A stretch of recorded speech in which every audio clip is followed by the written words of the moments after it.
दर्द था। फिर वो केवल गांव सुधार से कैसे संतुष्ट होते। उन्होंने देश के मजदूरों की हालत सुधारने के लिए श्रमिक दल की स्थापना की और जुट गए अपने एक सूत्री लक्ष्य को पाने में।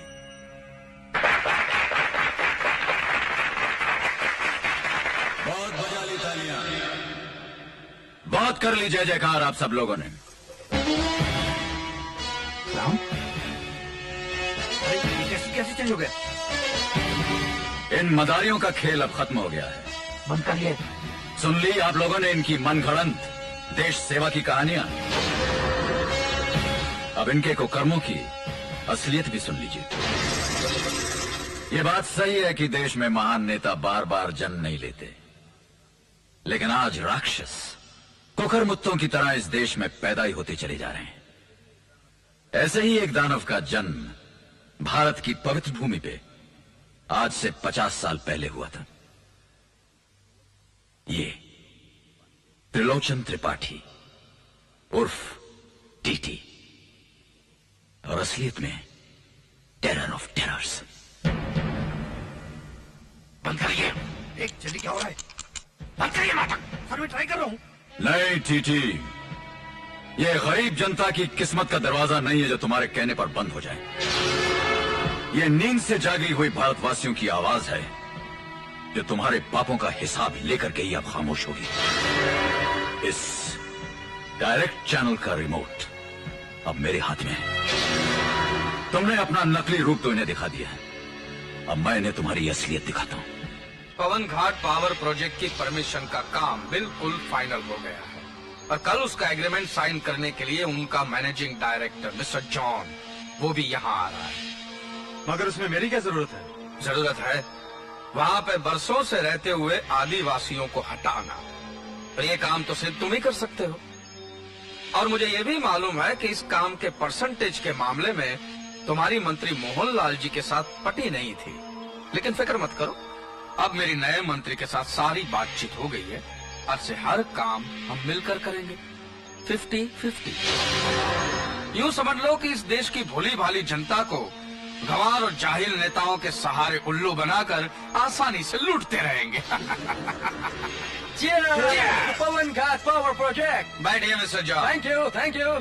तो आज एग्रीमेंट साइन हो गया और कल उसे जनता के सामने हम पेश भी कर देंगे, ये कहकर कि अब हमारे राज्य के सारे गांव बिजली से जगमगा उठेंगे और ये हमारी बेवकूफ जनता इसे सुनकर खुशी के मारे पागल हो जाएगी। मिस्टर टेरर, बाद में हम ये सस्ता बिजली को थोड़ा महंगा करेगा, क्योंकि तुम लोगों को दिया हुआ कमीशन भी तो बहुत महंगा है। थोड़ा क्या, जितना जी चाहे उतना महंगा कर लीजिए। हमारी जनता को महंगाई खाने की भी आदत पड़ गई है। बेवकूफ लोग थोड़ा सा हंगामा करेंगे लेकिन बाद में चुप हो जाएंगे।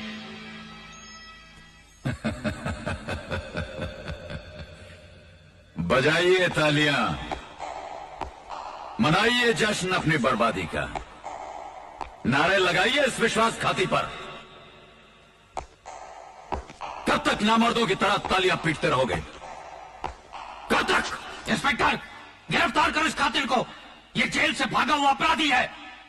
कमांडर इंस्पेक्टर, अरे राम को हाथ लगाने वाला कोई पैदा ही नहीं हुआ है। तुम लोग तो बेईमान हो, लुटेरे हो। अरे राम से तो रावण भी हार गया था। इंस्पेक्टर साहब, डॉक्टर राम को गिरफ्तार किया तो खून की होली होगी, जनता और पुलिस के बीच जंग हो जाएगी।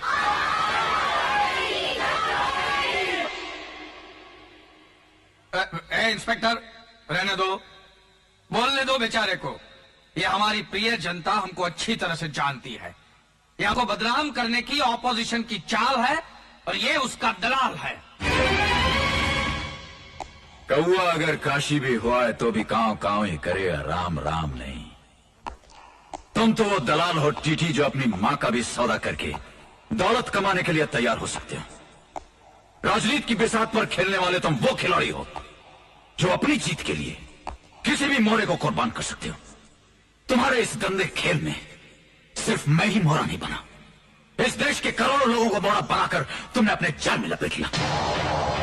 मैं चाहता तो उसी दिन तुम्हें उस अंग्रेज कुत्ते के साथ खत्म कर देता, मिट्टी में मिला देता तुम्हारी इस नापाक हस्ती को, लेकिन मैं इस देश की जनता के सामने तुम्हें नंगा करके उन्हीं के हाथों में सौंपना चाहता था। इसीलिए आज तक तुम जिंदा इस धरती पर बोझ बनकर बैठे हुए हो। लेकिन आज मेरा काम पूरा हो गया। आज तुम्हारा फैसला ना कानून करेगा ना अदालत। भगवान ने आज तुम्हारा फैसला इस जनता के हाथों में सौंप दिया है। आज ये लोग जान जाएंगे कि किस तरह तुम लोगों ने मिलकर इस देश को लूटा है। कानून की वर्दी को किस तरह तुम जैसे गद्दारों ने कानून का कफन बना दिया। इंसाफ के पैरों में दौलत के घुंघरू बांधकर किस तरह अदालतों में तुमने उसे देवता सिंह की तरह नचाया। गरीबों की आंखों पर 2 रोटी बांधकर उनका हाथ पकड़कर अपनी निशानी पर मोहर लगाकर चुनाव पे चुनाव जीतते रहे। और चुनाव जीतने के बाद उसी जनता को गरीबी का गर्भ देकर बिन ब्याही मां की तरह सड़क पर छोड़ दिया। जो लोग अपना पसीना बहाकर देश का मुकद्दर बनाते हैं, उनके बच्चे तो रोटियों के लिए तरसते हैं। और तुम लोग जो कुर्सियों पर बैठकर देश के मुकद्दर का फैसला करते हो, अपनी औलाद की शादियों में करोड़ों रुपए लौटाते हो। कहां से आती है दौलत? राजनीति का जहर धर्म, जाति और भाषा का ग्लूकोज बना करके 2 कौमों की रगों में भर देते हो और फिर अपने महलों में बैठ करके जनता की खून की होली का तमाशा देखते हो। मैं पूछता हूं, आज तक दंगों में कोई नेता या उसका बेटा मारा गया? उनके घरों में आग लगी? पुलिस की गोली को कभी किसी नेता की छाती मिली? नहीं मिली। तो बस किसी गरीब मासूम बेगुनाह हिंदुस्तानी की छाती मिली। सुन रहे हैं आप लोग, या आप भी कानों में रुई ठूस रखी है? देख रहे हैं आज भी आपकी आंखों पर इनके जादू का चश्मा चढ़ा हुआ है। अरे जागो, जागो अपनी कुंभकर्ण की नींद से। कब तक खामोश इनके अत्याचार सहते रहोगे? एक बार गुलामी से पीछा छोड़ा था हमारे बुजुर्गों ने, तो क्या आज हम फिर गुलाम बन जाएंगे? चंद ऐसे गद्दार नेताओं के हाथों में देश की बागडोर को सौंप देंगे जिनकी गाड़ियां बुलेट प्रूफ, कपड़े दाग प्रूफ, कान साउंड प्रूफ और आंखें शर्म प्रूफ।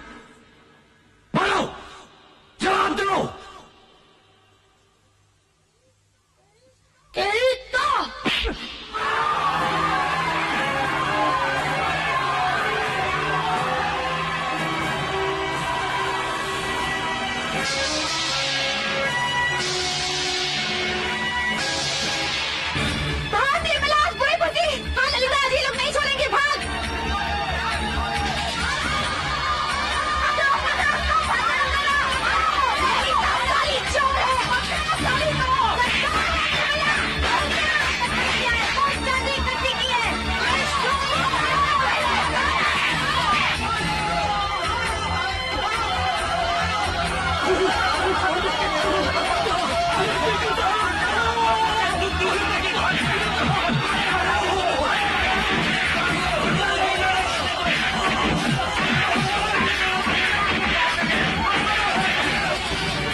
Hello hello.